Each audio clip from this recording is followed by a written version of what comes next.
Shalom, queridos! Leitura bíblica. Hoje, dia 24 de julho, o nosso texto está no livro de Juízes, no capítulo de número 7.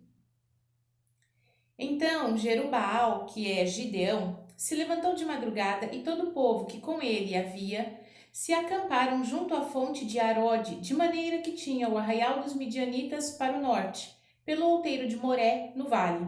E disse Yahvé a Gideão: muito é o povo que está contigo, para eu dar os midianitas em sua mão, a fim de que Israel se não glorie contra mim, dizendo: a minha mão me livrou.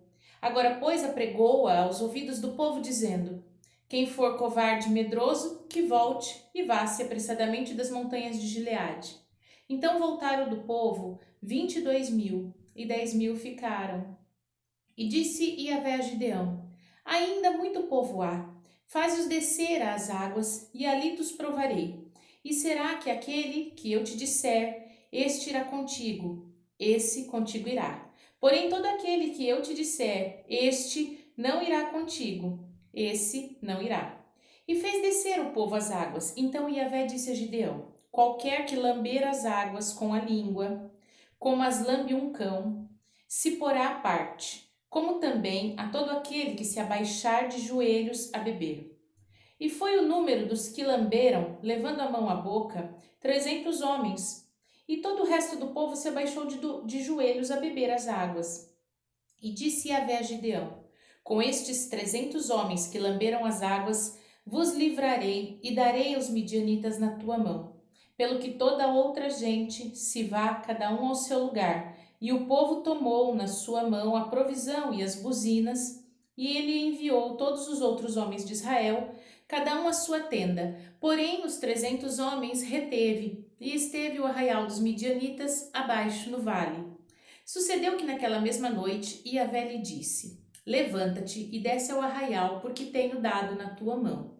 E se ainda temes descer, desce tu e o teu moço, pura, ao arraial, e ouvirás o que dizem, e então se esforçarão as tuas mãos e descerás ao arraial.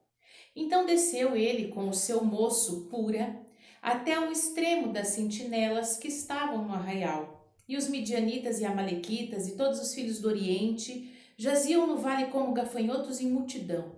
E eram inumeráveis os seus camelos, como a areia que há na praia do mar em multidão.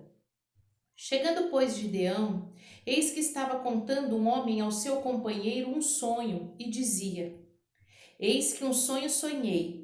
Eis que um pão de cevada torrado rodava pelo arraial dos midianitas e chegava até às tendas e as feriu e caíram e as transtornou de cima para baixo e ficaram abatidas. Respondeu seu companheiro e disse: não é isto outra coisa senão a espada de Gideão, filho de Joás, varão israelita. Deus tem dado na sua mão aos midianitas e a todo este arraial. Sucedeu que, ouvindo Gideão a narração deste sonho e a sua explicação, adorou e tornou ao arraial de Israel e disse: levantai-vos, porque Yahvé tem dado o arraial dos midianitas nas vossas mãos. Então repartiu os 300 homens em 3 esquadrões, deu-lhes a cada um nas suas mãos buzinas e cântaros vazios, com tochas neles acesas. E disse: olhai para mim e fazei como eu fizer. E eis que, chegando eu ao extremo do arraial, será que, como eu fizer, assim farei vós. Tocando eu e todos os que comigo estiverem a buzina, então todos vós tocareis a buzina ao redor de todo o arraial e direis: por Yahvé e Gideão. Chegou, pois, Gideão e os 100 homens que com ele iam ao extremo do arraial, a princípio da vigília da meia-noite, havendo-se já posto as guardas. E tocaram as buzinas e repartiram os cântaros que tinham nas mãos. Assim, tocaram os 3 esquadrões as buzinas e partiram os cântaros. E tinham nas suas mãos esquerdas as tochas acesas, e nas suas mãos direitas as buzinas que tocavam, e exclamaram: espada de Yahvé e de Gideão. E ficou-se cada um no seu lugar ao redor do arraial. Então todo o exército deitou a correr e gritando fugiram.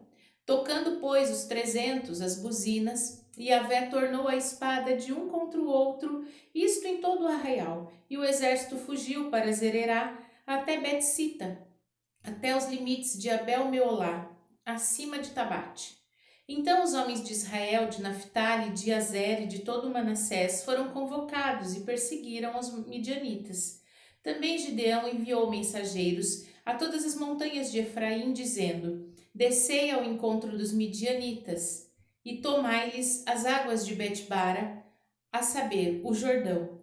Convocados, pois, todos os homens de Efraim, tomaram-lhes as águas de Betbara e Jordão, e prenderam 2 príncipes dos midianitas, Oreb e Zeebe.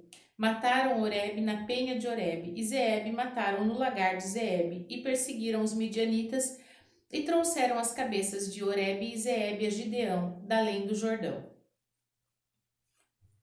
Livro de Atos, capítulo de número 11. Ouviram os apóstolos e os irmãos que estavam na Judéia que também os gentios tinham recebido a palavra de Deus. E subindo Pedro a Jerusalém, disputavam com ele os que eram da circuncisão, dizendo: Entraste em casa de varões incircuncisos e comeste com eles. Mas Pedro começou a fazer-lhes uma exposição por ordem, dizendo: Estando eu orando na cidade de Jope, tive, num arrebatamento dos sentidos, uma visão. Via um vaso com um grande lençol que descia do céu e vinha até junto de mim. E pondo nele os olhos, considerei e vi animais da terra, quadrúpedes, feras, répteis e aves do céu.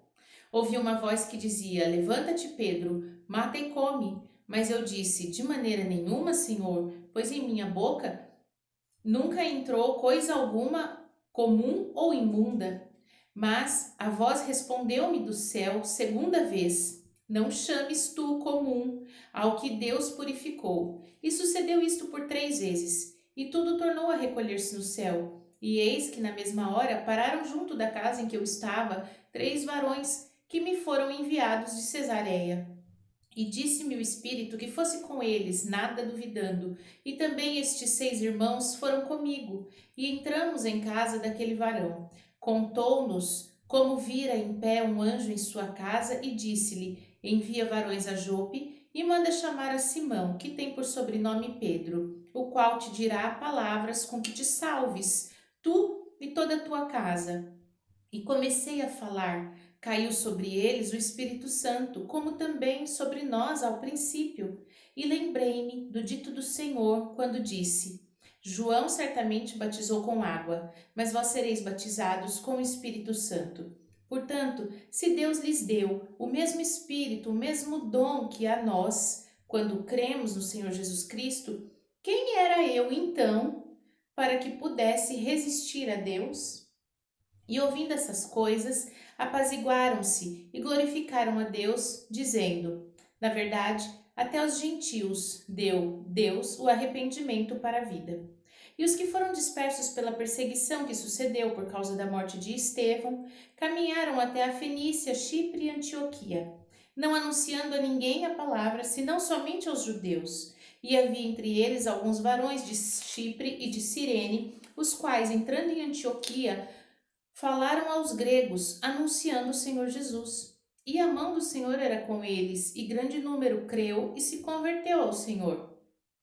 E chegou a fama destas coisas aos ouvidos da igreja que estava em Jerusalém, e enviaram Barnabé até Antioquia, o qual, quando chegou, viu a graça de Deus e se alegrou, e exortou a todos que com firmeza de coração permanecessem no Senhor, porque era homem de bem e cheio do Espírito Santo e de fé. E muita gente se uniu ao Senhor. Partiu Barnabé para Tarso a buscar Saulo, e achando-o, o conduziu para Antioquia. Sucedeu que todo um ano se reuniram naquela igreja e ensinaram muita gente. Em Antioquia foram os discípulos pela primeira vez chamados cristãos. Naqueles dias desceram profetas de Jerusalém para Antioquia, e levantando-se um deles, por nome Ágabo, dava a entender pelo Espírito que haveria uma grande fome em todo o mundo, e isso aconteceu no tempo de Cláudio César. E os discípulos determinaram mandar, cada um conforme o que pudesse, socorro aos irmãos que habitavam na Judéia. E o que eles com efeito fizeram, enviando-os aos anciãos, por mão de Barnabé e de Saulo. Jeremias, capítulo de número 20.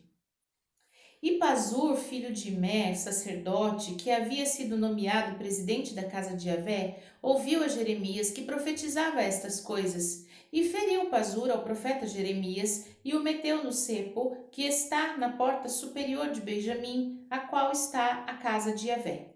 E sucedeu que no dia seguinte Pazur tirou a Jeremias do cepo. Então disse-lhe Jeremias: Yahvé não chama o teu nome Pazur, mas Magor-Missabib, porque assim diz Yahvé: eis que farei de ti um terror para ti mesmo e para todos os teus amigos. Eles cairão à espada de seus inimigos e teus olhos o verão. Todo Judá entregarei na mão do rei da Babilônia, e ele os levará presos da Babilônia e feri-lo-ás à espada. Também darei toda a fazenda desta cidade, todo o seu trabalho, todas as suas coisas preciosas, sim, todos os tesouros dos reis de Judá, entregarei na mão de seus inimigos, os quais saqueá-lo-ão, tomá-los-ão, levá-los-ão à Babilônia. E tu, Pazur, e todos os moradores da tua casa, ireis para o cativeiro, e irás à Babilônia, e ali morrerás, e ali serás sepultado, tu e todos os teus amigos, os quais profetizaste falsamente. Iludiste-me, ó Yahvé, iludido fiquei, mais forte foste do que eu e prevaleceste. Sirvo de escárnio todo dia, cada um deles zomba de mim, porque desde que falo, grito e clamo, violência e destruição, porque se tornou a palavra de Yahvé um opróbrio para mim e o ludíbrio todo o dia. Então disse eu: não me lembrarei dele e não falarei mais o seu nome. Mas isso foi no meu coração como fogo ardente, encerrado nos meus ossos. E estou fatigado de sofrer e não posso, porque ouvi a murmuração de muitos, há terror de todos os lados. Denunciai e o denunciaremos. Todos os que têm paz contigo aguardam o meu manquejar, dizendo: bem pode ser que se deixe persuadir, então prevaleceremos contra ele e nos vingaremos dele. Mas Yahvé está comigo como um valente temível, por isso tropeçarão os meus perseguidores e não prevalecerão. Ficarão muito confundidos, como se não houveram, prudentemente. Terão uma confusão perpétua que nunca se esquecerá. Tu, pois, ó Yahvé dos exércitos, que provas o justo e vês os pensamentos e o coração, veja eu a tua vingança sobre eles, pois te descobri a minha causa. Cantai a Yahvé, louvai a Yahvé, pois livrou a alma do necessitado da mão dos malfeitores. Maldito o dia em que nasci, o dia em que a minha mãe me deu à luz, não seja bendito. Maldito o homem que deu as novas a meu pai, dizendo: nasceu-te um filho, alegrando-o com isso grandemente. E seja esse homem como as cidades que Yahvé destruiu, sem que se arrependesse. Ouça ele o clamor pela manhã e ao tempo do meio-dia um alarido. Por que não me matou desde a madre? Ou minha mãe não foi à minha sepultura? Ou não ficou grávida perpetuamente? Por que saí da madre para ver trabalho e tristeza e para que se consumam os meus dias na confusão? Amém? Vimos então nos nossos textos de hoje, aqui em Juízes, no capítulo 7, que as armas da nossa batalha não são iguais às armas dos nossos inimigos. Nós temos que lutar de maneira diferente. Gideão desceu com trombetas, cântaros vazios e tochas acesas. Que a trombeta, para nós, seja a nossa voz anunciando a chegada do Senhor em meio às adversidades, anunciando a presença de Yahvé. Que a tocha seja o fogo do Espírito Santo ardendo nos nossos corações. E os cântaros vazios, que seja nós mesmos podendo esvaziar as coisas velhas para receber desse fogo do Espírito dentro de nós. Então, que a gente aprenda que nós não lutamos da mesma maneira que as outras pessoas, porque a nossa milícia não é carnal. Nossas armas são poderosas em Deus. E em Atos capítulo 11, a gente vê aqui um diálogo que mostra que é muito perigoso julgar os costumes de outras igrejas. Pedro tinha os seus costumes, mas ele foi chamado a orar por pessoas que tinham outros costumes, e o Senhor falou para ele: não considere imundo aquilo que eu não considero imundo. Então, o Senhor não faz diferença entre as pessoas. Jesus morreu por todos aqueles que creem no seu nome.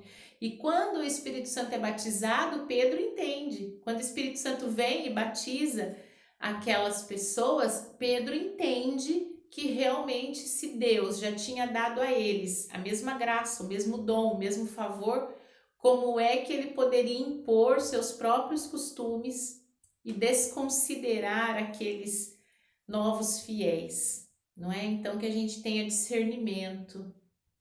E em Jeremias, no capítulo 20, apesar de uma oração tão confusa do profeta, onde ele tem momentos em que ele exalta Deus, momentos de uma confissão de angústia, de tristeza, de opressão e ira, mas ele fala algo muito importante, que o Senhor está conosco como um poderoso guerreiro. E o Senhor, o tempo todo, ele está em meio às nossas batalhas. O Senhor é sempre o poderoso guerreiro e ele vai nos livrar. Quando nós estivermos alinhados aos seus propósitos, ele irá nos livrar. Amém? Vamos orar? Pai Santo, maravilhoso, perfeito, bendito, fiel, justo, tu que és o Deus eterno, neste dia clamamos a ti para que o teu zelo e a tua misericórdia nos ensine, Pai, a batalhar com as armas certas, as armas que são poderosas no Senhor, para que nós sejamos realmente diferentes das outras pessoas, porque quando usamos as mesmas armas, nos tornamos iguais. Que nós possamos nos equipar de jejum, oração, leitura da tua palavra, entendimento do Senhor, e aí sim prevalecer sobre toda a adversidade. Nós te agradecemos pelo teu zelo sobre as nossas vidas e te louvamos em nome de Jesus. Amém. Shalom.